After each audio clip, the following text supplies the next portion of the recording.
everyone, welcome to Dancing with Bella.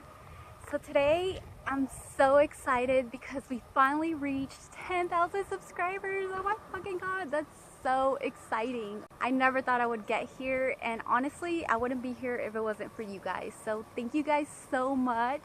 I did film my first reaction when I first found out that I had 10,000 subscribers. So I'm gonna go ahead and insert that clip right now. Oh my god, you guys, I'm like fucking freaking out right now. What the fuck? We just made it to 10,000 fucking subscribers. You guys just made my day. Thank you guys so much for clicking that subscribe button. And if you haven't yet, make sure to subscribe right now. Oh my god, I love you guys so much. Now I honestly have more than 10,000 subscribers, so thank you to anyone who subscribed right after that. I appreciate you guys so much. Today I'm going to be doing a stripper Q&A. I asked you guys to send me questions on Snapchat, Instagram, or on YouTube, and a lot of you guys responded. I had also asked you guys a long time ago to send me questions for a Q&A, but I never got to it. I did keep those questions, so I'm going to answer them in this video. So let's get started. The first question is from Court_page 933 and she asked, what do you do to get yourself mentally prepared / hyped to work in the club? I don't really have a ritual. Well, I guess you can say I have a little ritual, but basically when I wake up, I go ahead and shower, you know, get dressed, and then I start doing my makeup. When I start doing my makeup, I blast my music up so loud, that way I can get myself motivated and hyped. I basically find all the songs that kind of pump me up and, you know, get my energy up and stuff. So I feel like that works great. Another thing I like to do before I go to work is basically rerun all the good times and all the good days that I've had in the strip club. And that kind of helps me, you know, like be motivated about the day. Basically just talk positive thoughts into my head. After I'm done getting ready for work, I actually do something that probably not a lot of strippers do, but I do. What I like to do is I like to grab some money and I like to feel it, you know, like I like the feeling of money. I don't know, something about it makes me feel good, you know what I mean? And then what I'll do is start smelling my money. I know it's kind of weird, but I believe in the law of attraction, so I feel like, you know, I try to get my senses so the money can attract to me and stuff. So I don't know if that sounds silly, but it's worked a couple times and I don't know, I still do it. So I don't know what you guys do. Let me know what you guys do. The next question is from Sierra, and she wants to know, have you ever had any guys that want to fall in love with you or stalk you?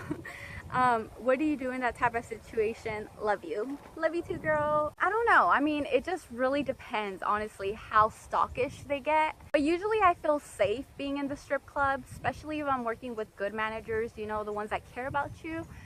So, I don't know. The first thing I'll do is let them know what they're doing, you know what I mean? Because that can get pretty scary. And if they don't know what you're going through, if they don't know the emotions that they're putting onto you, then that can be really hard. So basically just let them know first that, you know, hey, back off a little bit, you know what I mean? If I talk to the managers and they don't do anything about it, then yeah, I'm gonna go ahead and change clubs because I don't feel safe. Have I ever had anybody fall in love with me?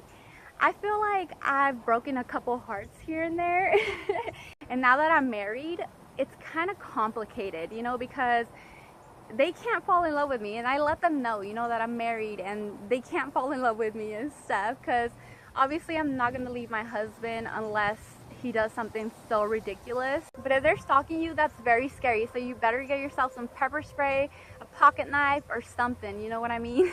Because you just never know what can happen. And I've heard stories where girls get murdered out there, so just be careful. Try to figure out how bad it is, and if they're in love with you, you know, let them be in love with you, but you know, put your boundaries and stuff as well. The next question is from Megs B 927. It says, in your experience when you're a new girl at the club, how do the girls working there treat you at first? Are they cold towards you or friendly usually? Well, Megs, honestly, it just depends on the club. Personally, I've been to clubs where the girls are the nicest. You know, they'll try to be your friend, they'll try to show you around and stuff. But there's other clubs I've been to where the girls have just been really catty. And I didn't like that, you know what I mean? And those are the clubs where I kind of stay away. There's been other clubs I've been to where there's a mixture of girls like that. You know, there's friendly girls and then there's the catty ones. That's why I like to stick to myself, just because you just never know how the girls are gonna be with you. But there's been girls who talk to me and they just do it for a mean reason. They just want to get to know you, so when time comes, you know, like they can attack or something. I like the clubs where you go and, you know, it feels like family. Everybody likes each other, you know, everybody's trying to work together and stuff. So yeah, it just really depends.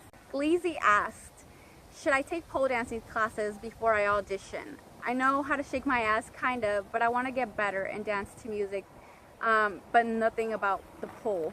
I'm sorry, I read that question so wrong, but basically she wants to know if you have to take pole dancing classes. I personally say no, but that's a decision that you have to take because everybody's different, you know what I mean? If you feel more confident by taking pole classes and you think that you're going to be ready once you take those classes, then go ahead and take them. I don't know the prices for pole classes, but honestly, I feel like you can learn a lot at the strip clubs. I learned basically by watching other girls. You know, like I was doing the tricks inside my head, and once it came where I actually got on the pole, I kind of knew what I was supposed to do, and they basically just kind of directed me to the right way or to the right direction. I feel like in this era, we have so much free content out there, like YouTube especially. You can find a lot of dance moves and a lot of pole tricks on YouTube that you don't have to go out there and spend your money. Like I said before, it's not required to have like a fantastic stripper pole routine, you know, like you'll learn along the way, and that's how people learn. I say, you know, find a friend who can teach you. Go in front of the mirror, you know, like do some dance moves and stuff. You can even record yourself while you're doing it. That way you can actually see what looks good and what doesn't look good and stuff. So yeah, that's my advice to you guys. But like I said, I'm not here to tell anybody what to do. But yeah, that's just my opinion. Gleezy, you had another question. How hard is it going to be if I go into the industry by myself? You're not always gonna have a friend to go with you. Basically, that's how all strippers start. You know, they go in by themselves. I feel like you can definitely make it if you go in by yourself. People that do have friends with them, you know, like that's something comforting because, you know, like you have somebody to rely on and stuff, but it's not necessary. It's just really up to you if you want to go in by yourself or if you want to wait for a friend to go along with you and stuff. So the next question is by Jessica Lietz, Lietz. I don't know how to pronounce that. I'm so sorry guys, I'm so bad at this. It says, have you fallen wearing the heels, and what happens when a girl falls on stage? I've been close to falling on stage, and I've done so many other things that kind of messed up my routine, kind of like getting my hair stuck on a pole and stuff. It's not that bad. I feel like as long as, you know, you get up and you laugh about it a little bit and then you keep going, nobody's gonna care, you know what I mean? And if a customer brings it up, you know, just laugh about it with them. Everybody's human, everybody falls once in a while, so let's just laugh about it and keep going. And if you get injured or hurt, then yeah, you need to get off stage and go get that fixed. But other than that, you know, like just, it's no big deal, honestly. It can be embarrassing, but like, fuck it, you know what I mean? Like, everybody does it. Amabreeze, I don't know how to say it, girl, but you asked, can you tell us about a bad experience with customers and how to get through them? I'm not going to give you a specific story as of now, but I feel like everybody goes through bad experiences with customers. And that's the whole thing about the stripper industry. You have to have a thick skin. And if you don't have a thick skin, you have to grow one. There's so many times where I've had to deal with customers, but basically, you know, like you have to stand up for yourself. You know, you can't let them run over you. And if you have a bad experience like that, you know, go talk to the manager or the security, the bouncer, whoever's there. You know, like they're there to help you. Those are the people we rely on. And if they don't help you, then you better stand up for yourself, because there's clubs I've been to where they don't give a fuck. You know what I mean? You have to cover your own ass, because nobody else is gonna do it for you. So that's what I basically say is, you know, grow some thick skin and try to keep the situation calm. You're not gonna solve anything by going all crazy and nuts. Sometimes lowering yourself to their level isn't what you want to do, because you still want to have control over everything. So just, you know, keep your calm, but also be direct, so that way you can get your point across and stuff. And I think that's basically the main thing, you know, like have thick skin and stand up for yourself. So yeah. Westlandia 7, I think is how you say it. It says, what age is a good age do you think to start dancing? This question kind of gets me nervous because, like I said, I don't like telling you guys what to do or when to do it or stuff. I just feel like whenever you're ready, and if you feel like you want to start stripping, then go ahead and start. You know, like, I don't think there's a specific age. Make sure that you're over 18 or the legal age of wherever you're trying to dance at, though. It's one of those questions that I can't really give you a direct answer to. It's just, yeah. But make sure that you do it with a goal in mind, and that being, you know, like taking care of your finances, you know, investing into your future and doing all the good things that come with it. It's just really up to you guys. I mean, like I said, I don't want to tell you guys something wrong and stuff. So Gina.lee1302 wants to know, do you enjoy being a stripper? I do enjoy being a stripper just because it gives me a lot of freedom. That being time-wise, I get off early sometimes. I get to meet a lot of people. I get to learn a lot of stuff from other people, you know. So I enjoy the whole industry and I just like learning about it, you know what I mean? So yeah, I definitely enjoy being a stripper. Karina Suru. Oh my god, you guys are gonna kill me because I'm pronouncing all of these wrong, but Karina Suru wants to know, how do you deal with mean girls? I don't. I just let them talk because, I mean, if they have my name in their mouth, then I must be doing something right. During that time, I could be making a lot more money out on the floor, so I just let them talk. Don't give them your energy. They're just like vampires, you know, they try to drain you. They try to suck your energy out, and it's just not cool. But you know what, like, fuck them. Stand up for yourself. Go talk to a manager or something, but for the most part, just, you know, whatever. Fuck them. Icy Kendra wants to know, do you work sober and would you rather smoke or drink? I don't smoke before I go into work, and that's been one of my rules since forever. I think that's the difference. I like to be high when I'm off work and I'm in my own personal comfort, but when I'm at the club, I rather drink because I feel like the alcohol brings out more of my energy out and I'm more bubbly and more spontaneous and stuff. I don't know if that's true, but everyone's different because I know a lot of girls who can smoke before they go into work, and I give it up to them because honestly, I'm over here jealous as fuck, wishing I was high as fuck. But yeah, I do like to drink at work, and sometimes a little too much, and that's why I kind of gave myself sort of a limit. But yeah, Andrea Langley, I'm also going to be answering this question in another video. So you asked, how old are you? Oh my god. I'm kind of nervous about telling you guys my age, honestly. I'm so fucking old. It's so embarrassing. I'm 28, guys. I'll be 30 years old in 2 years. That's crazy. But yeah, Spacey Lace wants to know, what is your favorite go-to outfit for dancing? I have a couple of favorite outfits, but there's one outfit that I really like and I feel like makes me a lot of money. The colors are just gorgeous. You guys probably remember this outfit from the Stage Girl unboxing I did. I forgot, last July, I think. It's a coral skirt that kind of comes down all the way to here. It has a cute little top. I don't know. I'm going to put pictures. I don't know if I already did or not, but yeah, I'm going to put some pictures here. That way you guys can see what it looks like. But yeah, that's definitely my favorite outfit. It's made me a lot of money and it's so pretty. So yeah. BG, you asked several questions, so I'm going to start with the first one. It says, how do you get your hair so nice and long? Honestly, for the longest, I never really did anything with my hair. It was just growing on its own, and recently in the past few months, I actually started getting into my hair care just because my hair was tangling and there was a lot of split ends and stuff. But basically, I did trim my ends, and maybe once a week, I'll do a hair mask. Sometimes I use mayonnaise, avocado, and just other stuff, you know, but I feel like that has helped my hair a lot. I honestly don't do much to it, but yeah, it's fucking long. I can't wait to keep growing it, honestly. I want to get it really, really long.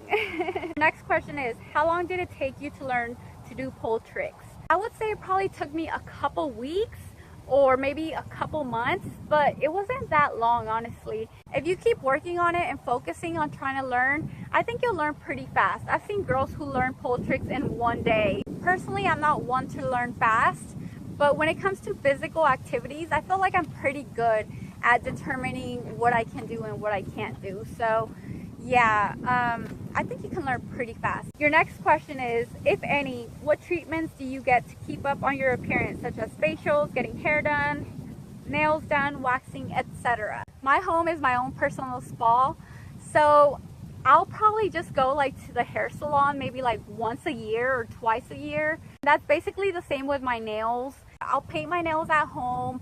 I'll do my face masks at home. Everything that has to do with beauty in the strip club comes straight from my house. To go get myself waxed, yeah, I'm not gonna go. That's pretty scary to me. Like I told you guys, that shit looks like it fucking hurts. I'd rather shave everything, you know what I mean, until I get my laser hair removal. But until then, it's Bella's home spa.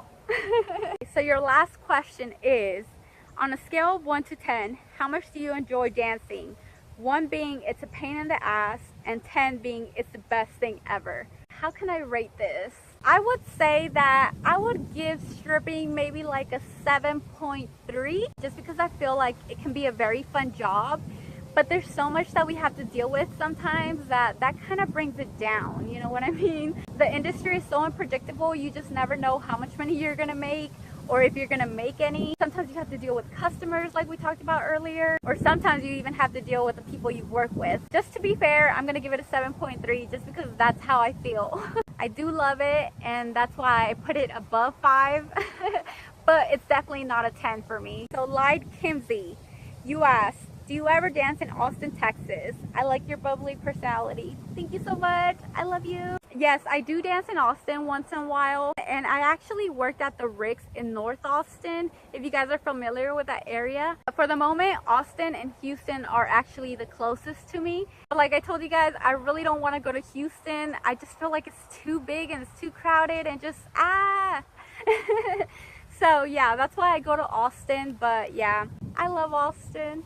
Vanna Wolf, you also asked several questions. Your first question is, can you start off in regular chunky platform heels until you are able to afford better heels? This is another thing where it really just depends on the club that you're working at. I've been to some clubs where the managers were okay with girls wearing regular heels, but I feel like you shouldn't have a lot of trouble with it. I kind of think that the managers just want you to wear some type of heel.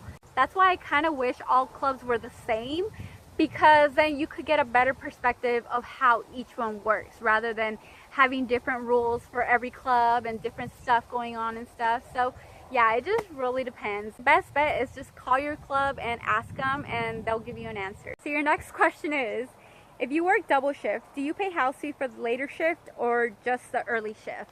I've been to some clubs where they actually make you pay another house fee, and I don't really like that. But most of the clubs I've been to have been nice about it and basically don't make you pay another house fee. That's why I try to get all the information before you get started. That way you guys know what you guys are working with. I really appreciate it when clubs don't make you pay another house fee, because if you didn't make any money on the earlier shift, then you're gonna give them your last $20 or whatever, you know what I mean? You just never know if they will. So just make sure to ask around and figure that out. So your next one says, would you recommend starting off in a day shift for a shy newbie? Yes and no. Yes, you should start in the day shift because that will give you a better perspective on what you're working with in a slower kind of motion rather than starting off in a busy day, you know, scattered around, don't know what to do. But I also feel like it's good to start on the night shift. That way, if it is busy, then you have to buckle down and do it. You know what I mean? You have no other choice but to go talk to the customers and get your job done. It just really depends how you want to see it. Basically, start off whenever you can, whatever shift you can, whatever works around your schedule. But if you're fearful of the night shift, then I say start at the night shift, because sometimes our fear stops us from doing stuff. And usually what needs to happen is that we need to do whatever we're fearful of. Build you some confidence, build you some thick skin, and just do it. So your last question is, how do you get over the fear of going on stage? By doing it. This is another one. Like, sometimes we have so much fear, like I said, you know, like the fear only goes away once we do stuff. I feel like that's the best way to get over fear, is by just going up there and once you're up there, you don't have another choice. So when I first started stripping, I was actually fucking scared of going on stage. I had never been in front of people taking my top off and stuff, so it was really, really nerve-wracking for me. I remember the first day, I asked the manager, I'm like, hey, it's my first day, can I please not go on stage today? And at first, he was gonna say no, because usually they'll charge you a specific fee if you want to skip stage. But since it was my first day and I had been working there as a waitress before, he kind of gave me the benefit of the doubt and said basically like, okay, I'm gonna let you skip today, but tomorrow you're definitely going on stage. And once he told me that, my butt cheeks clenched so hard. I felt like I was gonna shit myself. Yeah, that's how nervous I was, honestly. But the next day, I had no other choice. He had already told me, you have to go on stage. So basically, just by him telling me that I had to go on stage, I had to go on stage. I just started moving around, you know, like probably coming up with moves that I've never even done in my life. But I feel like once you're put on the spot, you'll get comfortable with it. Everyone's nervous at first, you know what I mean? But everyone gets over that fear. So just don't worry about it. Just do it. You'll be okay. You're not gonna die from this. Hopefully not, actually. Knock on wood. This isn't even wood, but yeah, just do it, girl. This is the last question I'm gonna be answering for you guys. And it says, do any club owners give dances on hourly wage plus whatever tips you make? For the most part, I don't know the answer to this question. I've never worked at a club where they actually paid you and you got tips, unless you're a waitress. But I'm sure there's clubs out there that do that. I just haven't came across one. In Austin, I went to a club and I did read the contract where it kind of gave you the option of working for tips or getting paid by the club. And I basically chose working for tips because that's what I'm used to. I really don't know how the other thing works, and the manager wasn't really around when I was filling out the application, so I couldn't really ask him. But yeah, I've seen that in contracts. I just don't know how it works. I wish I had the answers for you guys, but I honestly don't know, and I'm so sorry. That was a very good question. I'm gonna try to find out. All right, guys, so that was everything for today. I do have another video coming. I think I'm gonna name it 69 Questions with Bella. It's gonna be kind of like Vogue, but a little bit different, you know what I mean? You guys know I like to put my little spin into things. Thank you guys so much again for 10,000 subscribers. You guys, thank you guys so much. Like I said, I would not be here making videos if it wasn't for you guys. So thank you guys. You guys are the best, and I love you guys so much. I hope one day we can make it to 1 million subscribers, but for now, I'm thankful where I'm at, and I'm thankful for you guys. So if you guys haven't subscribed yet, make sure to subscribe down below. Give this video a thumbs up and share this video with your friends if you want to. I love you guys so much. See you guys in my next video. Bye, guys.